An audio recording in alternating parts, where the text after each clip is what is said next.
The Great Hall of the Galactic Assembly was built to show power. Its walls reached so high that clouds formed near the ceiling. Thousands of seats curved in circles around a small platform in the center. This was where the rulers of 12 ancient civilizations came to decide the fate of the galaxy. They had ruled for 10,000 years. They had seen empires rise and fall like waves on a shore. They believed they knew everything about power, about survival, about what mattered. On this day, they would learn they knew nothing about honor. Elder Bomi walked slowly to the center platform. She was small, even for her kind. The Nuri were a gentle species. They stood only as tall as a human child. Their skin was pale blue, soft like flower petals. Their eyes were large and dark, filled with a sadness that seemed to hold centuries of tears. They had no claws, no fangs, no weapons built into their bodies. Evolution had made them kind. The galaxy had made them victims. Bomi's hands shook as she held her speaking crystal. She was 900 years old. She had stood on this same platform 47 times before. 47 times she had begged for help. 47 times she had been told no. Today would be her last attempt. "Honored members of the Assembly," she began. Her voice was soft, but it carried through the hall. "I come before you once more to speak for my people. The Nuri of Oris." A sound rippled through the seats above. It was not respect. It was not attention. It was boredom. Some representatives leaned back in their chairs. Others whispered to each other. One delegate from the Merchant Coalition actually laughed. Bomi continued. She had no choice. 300 cycles ago, the Keth Dominion began taking our outer colonies. We had 7 moons. Now we have 3. They burned our cities. They took our people as workers for their mines. Millions of Nuri have died. Millions more live as slaves. She paused. She looked up at the faces watching her. The Vorn, with their 4 arms crossed in judgment. The Talari, their crystal bodies flickering with cold light. The Merchant Coalition representatives counting their profits on hidden screens. None of them cared. "We have no army," Bomi said. "We have no weapons. We have only our culture, our songs, our children. We ask for nothing but protection. We ask only to live."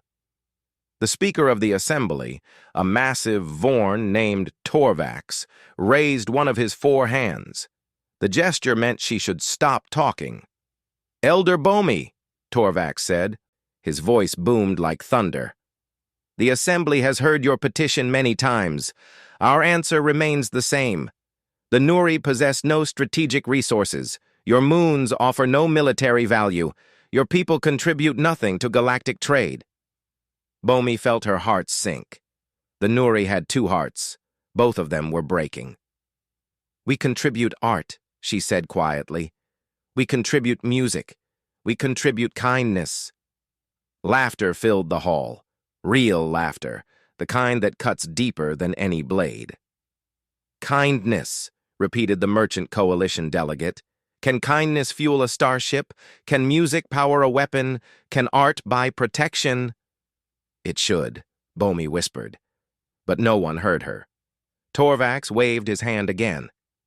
"The Assembly will not intervene in the affairs of the Keth Dominion. They are valued members of our council. Their expansion is legal under galactic law. If the Nuri cannot defend themselves, that is not our concern." Bomi stood frozen on the platform. Around her, representatives began to leave. The session was over. Her people's fate was sealed. A young Nuri aide rushed to help her down from the platform. His name was Pello, and he was crying. "Elder, what do we do now?" Bomi looked at him with tired eyes. "We go home, child. We go home and we hold our families, and we wait for the end." That night, on the moon called Oris, the Nuri people gathered in their central plaza. The plaza was beautiful. It had fountains that sang with water and light. It had gardens where flowers bloomed in 100 colors. It had statues of Nuri heroes, not warriors, but poets and healers and teachers. Bomi stood before her people. There were thousands of them. Families holding children, elders holding memories, young ones holding hope that was slowly dying. "The galaxy has abandoned us," Bomi announced. Her voice carried across the plaza through floating speakers. "The Kith will come within one cycle. They will take our home. They will take everything we are." Silence. No one screamed. No one cried out in anger. The Nuri did not have rage in their hearts. They only had sorrow. "I am sorry," Bomi continued. Tears ran down her pale blue cheeks. "I tried for 300 years. I stood before them and begged. But they see us as nothing. To them, we are insects. We are dust. We are a footnote in history that no one will read." A mother in the crowd held her daughter tighter. The child looked up at the stars. Somewhere up there, ships were being prepared. Soldiers were being armed.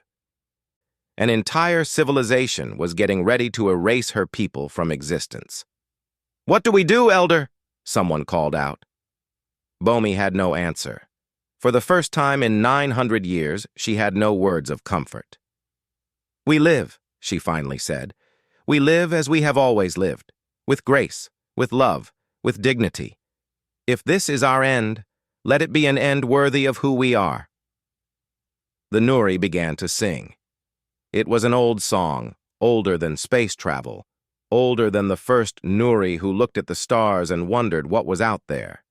It was a song about hope, about believing that somewhere in the darkness there was light. They did not know that far across the galaxy, a young species was about to prove them right. The exploration vessel Horizon drifted through empty space. It was not a beautiful ship. It was not a powerful ship. It was simply a human ship, built by a species that had only learned to travel between stars 50 years ago. The hull was gray and practical. The engines hummed with the sound of hope and curiosity. Captain Taiho stood on the bridge, watching the stars pass by on the main screen. He was 34 years old, with kind eyes and a calm voice. He had joined the Space Corps because he wanted to see what was out there. He wanted to meet new life, new civilizations. He wanted to understand the universe. "Captain," said Lieutenant Yuna from her station. She was young, only 26, with sharp intelligence and a warm heart. "I am picking up a signal. It is weak, coming from Sector 7. Taiho turned to face her. "What kind of signal?" Yuna listened through her headset. Her face changed. The curiosity became concern. "It is a distress call, Captain. Someone is asking for help." Engineer Do-hyun looked up from his console. He was a large man with gentle hands, the kind of person who fixed broken things because he could not stand to see them stay broken. "Should I plot a course?" Taiho thought for a moment. They were far from Earth. They were in uncharted space. Protocol said they should report the signal and wait for orders. Protocol said they should not take risks. But someone was asking for help. "Plot the course," Taiho said. "Maximum speed." The Horizon jumped through space like a stone skipping across water. An hour later, they found the source of the signal. It was a ship, but barely. The vessel was old and damaged. Holes covered its hull. Its engines were dead. It floated in the darkness like a wounded animal. "Life signs?" Taiho asked. Yuna checked her readings. Her eyes went wide. "Captain, there are 412 life signs aboard. But they are weak, very weak. Do-hyun, prepare the docking bay. Medical teams stand ready." Taiho straightened his uniform. "We are going over there." The inside of the refugee ship broke Taiho's heart. Families huddled in corners. Children clung to parents who had nothing left to give. The air was thin and cold. There was no food. There was barely any water. And everywhere those large, dark eyes looked at the humans with something Taiho had never seen before. Fear mixed with desperate hope. A small child approached Yuna. The child was blue-skinned and tiny, with ears like soft leaves. She could not have been more than 6 years old by human standards. She held a broken toy in her hands. "Are you going to hurt us too?" the child asked. Yuna knelt down to meet the child's eyes. "No, little one. We are here to help. What is your name?" "Lyra," the child said. "My name is Lyra." Yuna smiled. It was the kind of smile that made people believe everything would be okay. "Hello, Lyra. My name is Yuna. Are you hungry?" Lyra nodded. She had not eaten in 3 days. Over the next several hours, the crew of the Horizon worked without rest. They brought food from their own supplies. They shared their water. Do-hyun repaired the refugee ship's life support systems with parts from his own engine room. Medical teams treated the sick and the wounded. Taiho found the leader of the refugees. Her name was Sarah. She was old and tired, but there was still strength in her voice. "Thank you," Sarah said. "We did not expect anyone to come." "No one ever comes." "Tell me what happened," Taiho said. Sarah told him everything. She told him about the Nuri people, about their home on Oris, about 300 years of losing everything, about the Keth Dominion and their hunger for conquest, about the Galactic Assembly and their cold refusal to help. "They said we do not matter," Sarah finished. "They said our lives have no value." Taiho felt something burn inside his chest. It was not anger. It was something deeper. It was the feeling a person gets when they see injustice so clear and so pure that staying silent becomes impossible. "Every life has value," Taiho said quietly. Later, Yuna sat with little Lyra in the ship's common room. Lyra had eaten and was feeling stronger. She wanted to show Yuna something.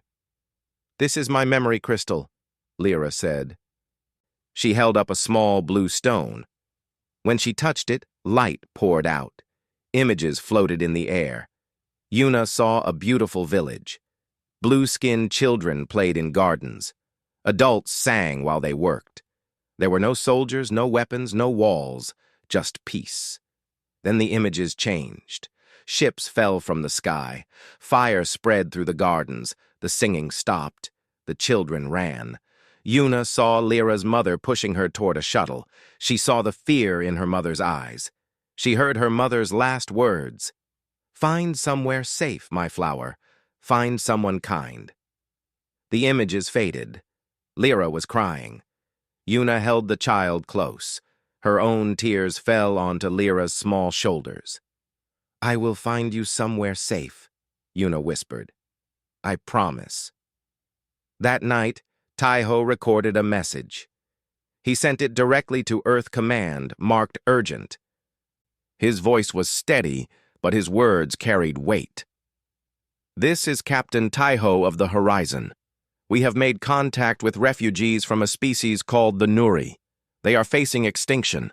The galaxy has abandoned them. I request immediate consultation with Admiral Somi and the Terran Council. Humanity needs to make a choice. We need to decide what kind of species we want to be." He paused before ending the recording.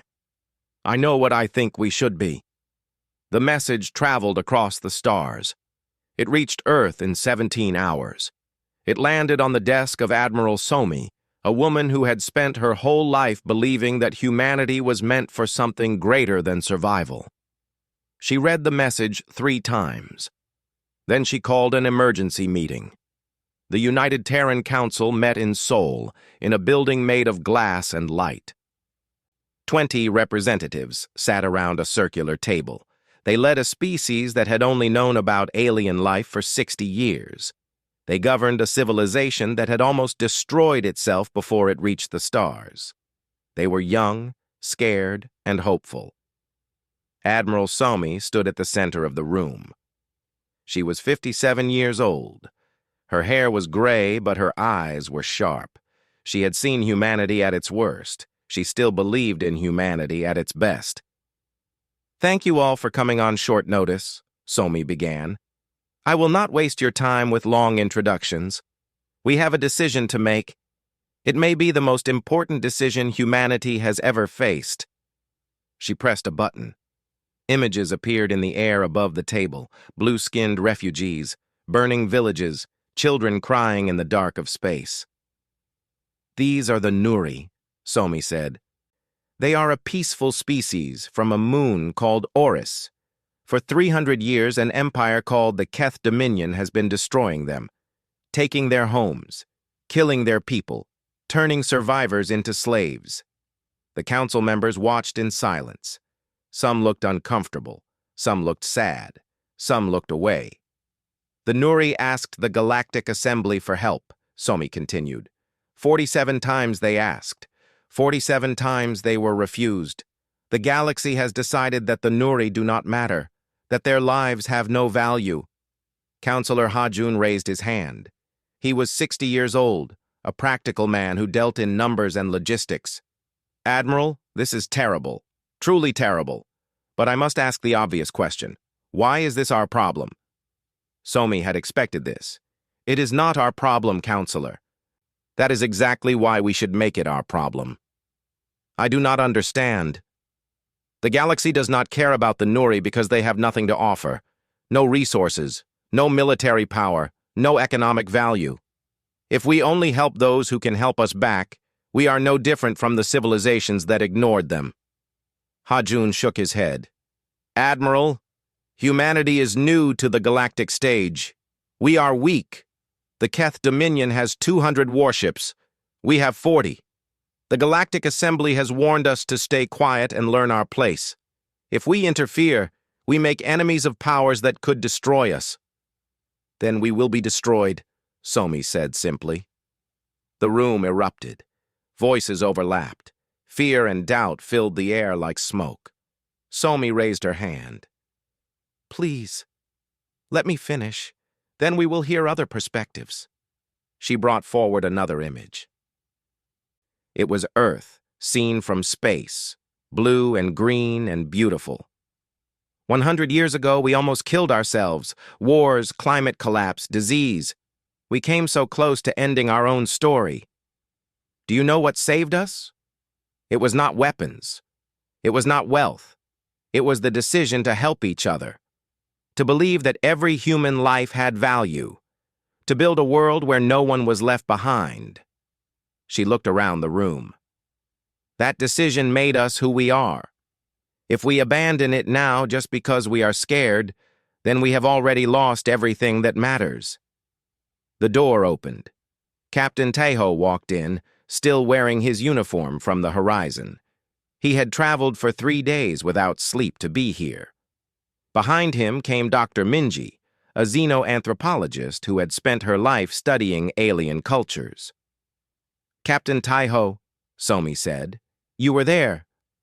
Tell us what you saw. Tejo stood before the council. He was tired. His eyes showed the weight of what he had witnessed. I saw 400 people on a dying ship, he said. I saw children who had not eaten in days. I saw parents who had lost everything trying to protect little ones who did not understand why the universe hated them. He paused. His voice grew stronger. I saw a little girl named Lyra. She is 6 years old. She showed me images of her home burning, of her mother putting her on a ship and staying behind to die. That child asked me if we were going to hurt her too, because that is all she has ever known from the galaxy. Pain, rejection, cruelty. Hajun looked down at his hands. Captain, I am sorry for what you saw, but emotion cannot guide policy. We must think of our own people first. Dr. Minji stepped forward. May I speak? Somi nodded. Minji activated her own presentation. Images of Nuri art appeared. Beautiful sculptures of light and crystal. Songs that moved through the air like living things. Poems written in languages that had existed for thousands of years. The Nuri are one of the oldest cultures in the galaxy, Minji said. They have never started a war. They have never built a weapon. They have spent 10,000 years creating beauty, art, music, philosophy. They believe that the purpose of life is to add goodness to the universe. She turned to face Hajun directly. Counselor, you asked what value the Nuri have. Here is my answer. They prove that civilization does not require violence. They prove that a species can survive through kindness. If we let them be destroyed, we lose something the galaxy can never replace. The room was quiet. Somi spoke again. I will not pretend this choice is easy. If we help the Nuri, we risk war. We risk destruction. We risk everything we have built.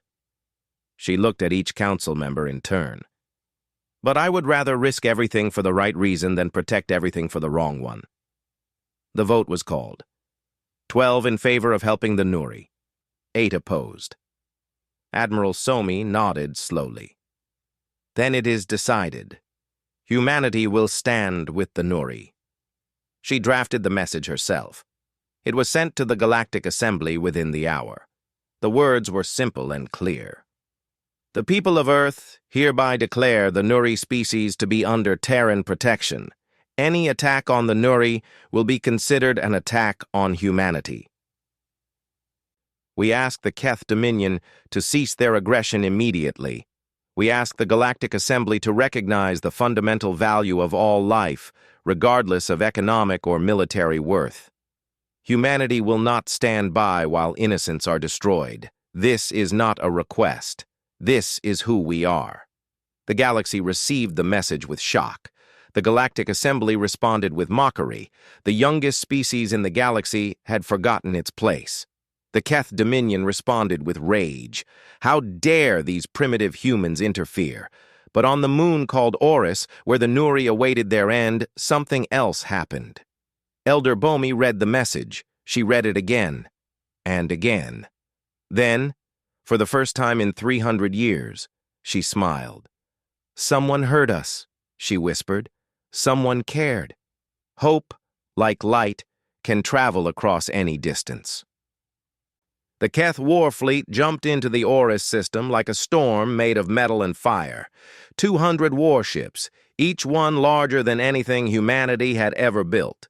Their hulls were black and covered with weapons. Their engines burned red like angry eyes. They had conquered 40 worlds.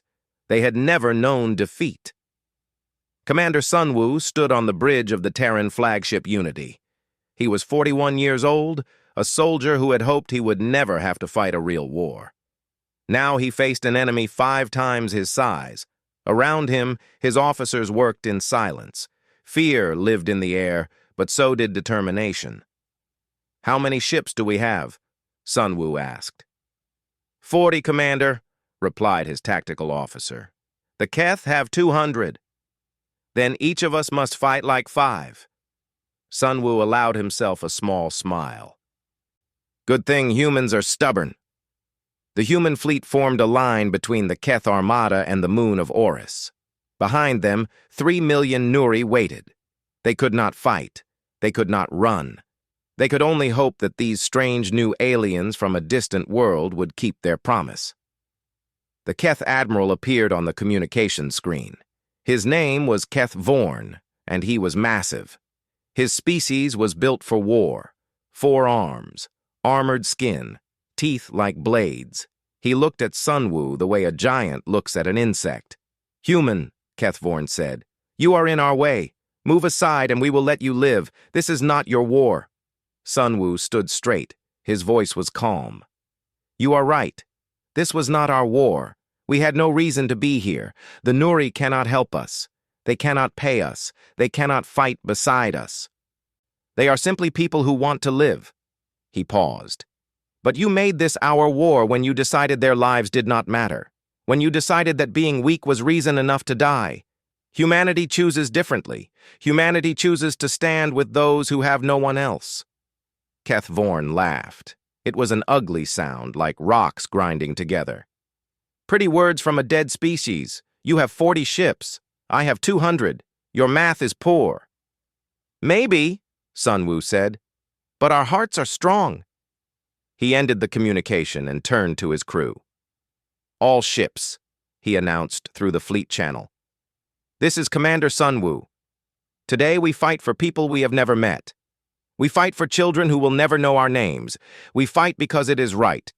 Whatever happens in the next hour, I am proud to serve with every one of you. For Earth.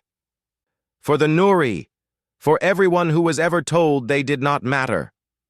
The first Keth missiles launched across the void. The battle was chaos. Human ships were smaller and faster. They used this to survive. They weaved between the giant Keth vessels like dancers avoiding giants. They struck at weak points, at engines, at weapon systems. They fought smart because they could not afford to fight fair. Lieutenant Hana flew a cruiser called the Brave. She was 28 years old and had never fired a weapon in combat before today. Now she commanded a crew of 112 souls. Target their command ship, she ordered. If we take out their coordinator, their fleet loses cohesion. Lieutenant, the command ship is heavily defended. We cannot survive a direct approach. Hana looked at her crew. Young faces, scared faces, brave faces. Then we do not approach directly. She piloted the Brave through a field of debris from destroyed ships. She used dead vessels as cover. She pushed her engines beyond their limits, feeling the ship shake and groan beneath her. A Keth destroyer spotted them. It turned its weapons toward the small human cruiser. Brace for impact! The first hit tore through the Brave's hull. Alarms screamed. Fire erupted in the lower decks. 20 crew members died in seconds. But Hana kept flying. The second hit destroyed their main weapons. The third hit killed their engines. The Brave was dying, but it was still moving, carried by momentum toward the Keth command ship. Evacuate all non-essential crew, Hana ordered. Get to the escape pods, now! Her first officer grabbed her arm. Lieutenant, you have to come too. Hana shook her head. Someone has to guide the ship in. Go. That is an order. 83 crew members escaped in pods. Hana stayed at the controls. The Brave slammed into the Keth command ship at full speed. The explosion lit up space like a new star. The command ship's coordinator went offline. Suddenly, 200 Keth vessels were no longer working as one. They became confused. They started making mistakes. Commander Sunwoo saw the explosion. He knew what it meant. He did not have time to mourn. All ships, this is our chance. Press the attack. Meanwhile, on the surface of Oris, engineer Do Yun worked frantically inside an ancient Nuri structure. It was a building from before history, left by visitors long forgotten. No one had entered it for 5,000 years. What is this place? Asked Elder Bomi, who had guided him there. I do not know, Do Hyun admitted.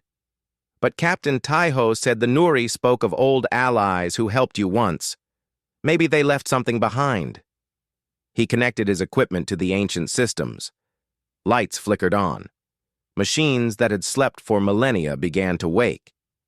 I think it is a defense grid, Do Yun said. A weapon, but not for killing, for protecting. He pressed the activation sequence. A dome of light spread across the sky of Oris. It covered the entire moon in shimmering energy. When Keth missiles touched it, they vanished. When Keth ships tried to land, they were pushed back. The Nuri were protected by the gift of friends they had forgotten they ever had. In space, the tide of battle turned. The Keth fleet, confused by the loss of their command ship and unable to reach their target, began to fall apart. Human ships pressed their advantage. They fought with the strength of people who had nothing left to lose and everything to gain. After 4 hours, the Keth Dominion retreated. They had never retreated before. In 4,000 years of conquest, they had never run from any enemy, until today. But victory came with a price. 12 human ships were destroyed. 843 men and women never went home. Commander Sunwoo was pulled from the wreckage of his flagship with injuries that would take months to heal. Lieutenant Hana's name was added to the list of heroes. That night on Oris, The Nuri sang for the first time in 300 years. They sang for the strangers who had died for them. They sang for a universe that was a little less cruel than they had believed. And across the galaxy, other species heard what had happened. The forgotten ones heard.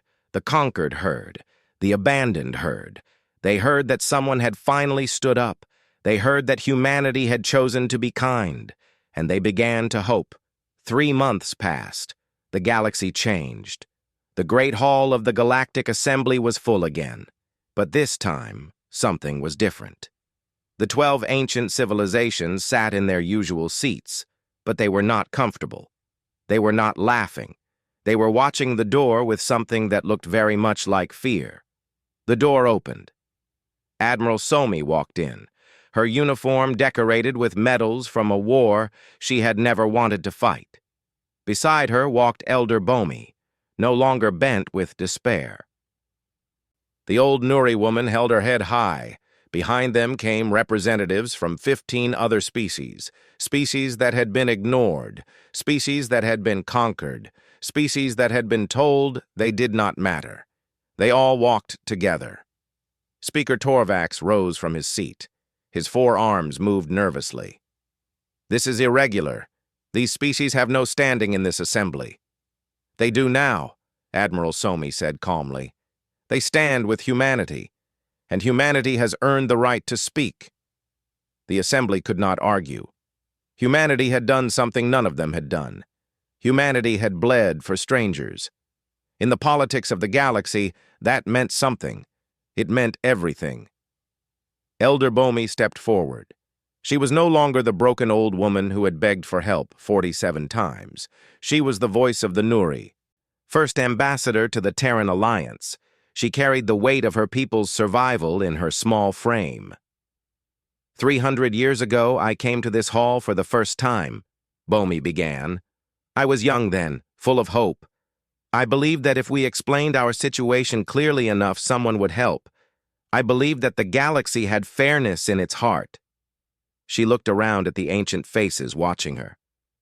I was wrong. For 300 years, I was wrong. You measured our worth in resources and power. We had neither, so to you we were nothing. Our children were nothing. Our songs were nothing. Our lives were nothing. The hall was silent. Then humanity came. Bomi's voice grew stronger.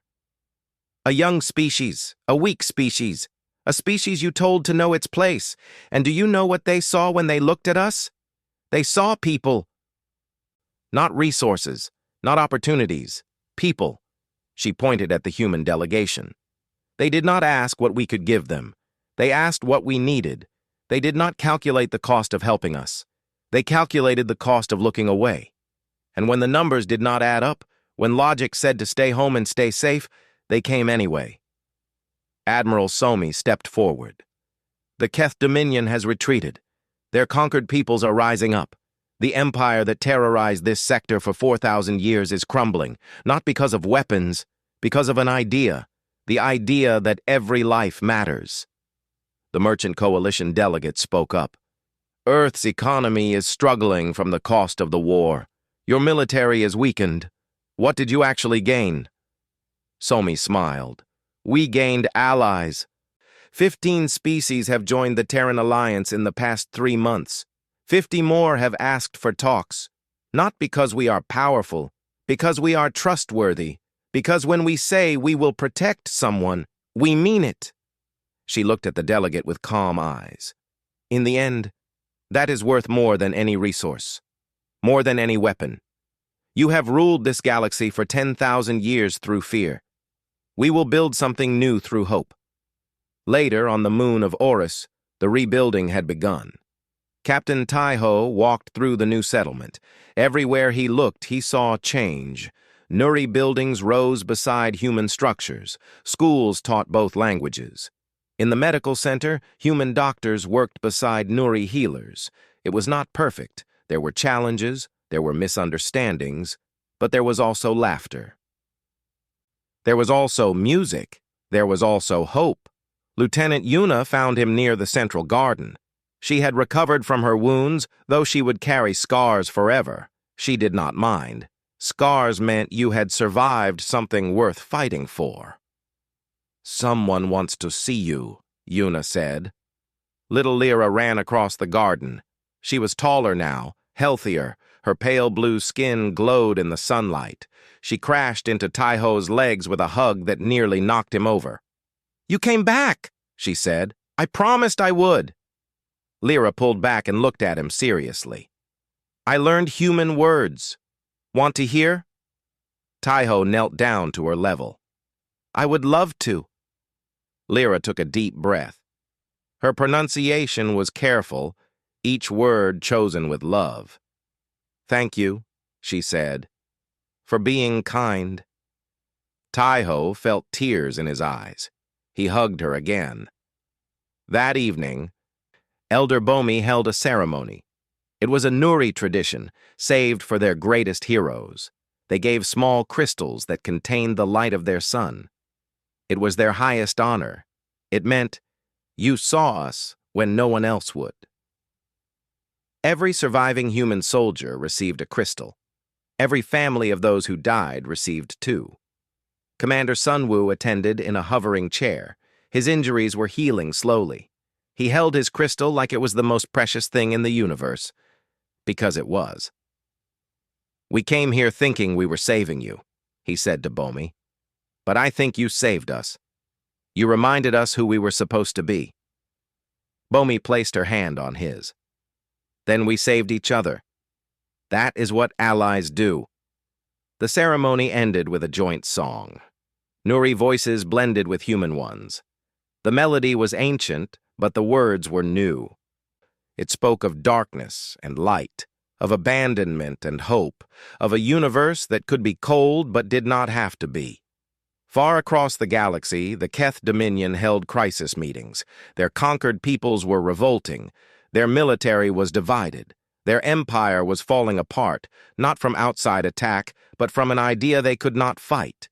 The idea that the strong should protect the weak, not devour them. Other empires watched and worried. If a species as small as humanity could change the galaxy, what else might change?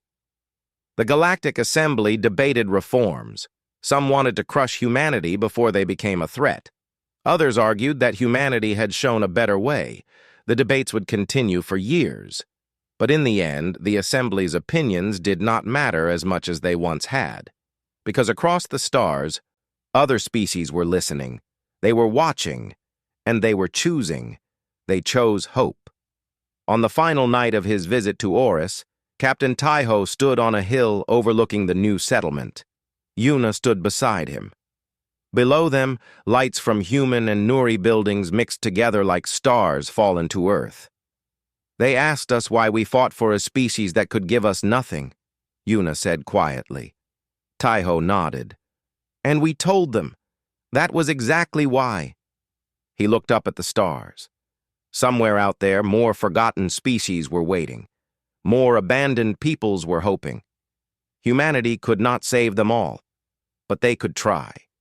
They could show the galaxy that there was another way to live.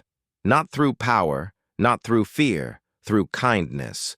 It was a small start, a single moon, a single species saved. A single moment of choosing what was right over what was safe. But revolutions always begin with small things. Taiho took one last look at the settlement below, at the children playing together, at the future being built from the ashes of despair. Then he turned and walked toward his ship. There was more work to do.